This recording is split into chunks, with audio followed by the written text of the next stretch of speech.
បន្ទាន់ខ្មែរនាំគ្នាអបអរសាទរធ្វើការប្តឹងនិងបញ្ចុះបញ្ចូលទៅ UN រហូតបានលទ្ធផលអង្គការសហប្រជាជាតិ UN ជំរុញឲ្យមានបទឈប់បាញ់ដើម្បីការពារប្រជាពលរដ្ឋឯកឧត្តមកែវរេមីប្រធានគណៈកម្មាធិការសិទ្ធិមនុស្សកម្ពុជា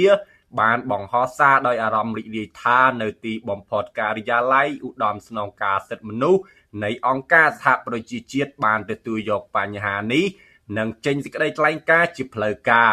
ខណៈដែលសារព័ត៌មានកម្ពុជារាយការណ៍ថា UN កំពុងជំរុញឲ្យមានបទឈប់បាញ់និងការពារប្រជាពលរដ្ឋជាបន្ទាន់ការិយាល័យសិទ្ធិមនុស្សរបស់អង្គការសហប្រជាជាតិបានអំពាវនាវឲ្យប្រទេសកម្ពុជានិងថៃបញ្ឈប់អំពើភាពជាស្ត្រូវនឹងគ្នានិងត្រឡប់ទៅតុចរចាជាបន្ទាន់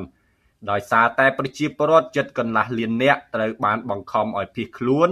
ដោយសារចំនួនតាមព្រំដែនបានកើតឡើងលោក Jeremy Lawrence អ្នកនាំពាក្យសិទ្ធិមនុស្សរបស់ UN បានថ្លែងថាមានការរាយការណ៍មកថានៅតំបន់ជុំវិញភូមិជាច្រើននិងទីតាំងវប្បធម៌កំពុងត្រូវបានវាយប្រហារដោយយន្តហោះចម្បាំងដ្រូននិងកាំភ្លើងធំស្ថិតក្រោមការប្រយុទ្ធគ្នាយ៉ាងស្វិតស្វាញរវាងភាគីទាំងពីរក្រោមច្បាប់សង្គ្រាមបង្ហាញយ៉ាងច្បាស់ថា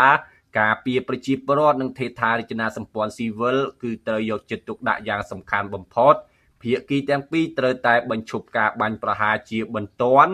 ហើយត្រូវត្រឡប់ទៅកាន់កិច្ចព្រមព្រៀងនឹងការចរចាមិនដឹងថារដ្ឋាភិបាលថៃបានត្រៀមវិធីសាស្ត្រដោះស្រាយចំពោះបញ្ហានេះរួចហើយឬនៅ។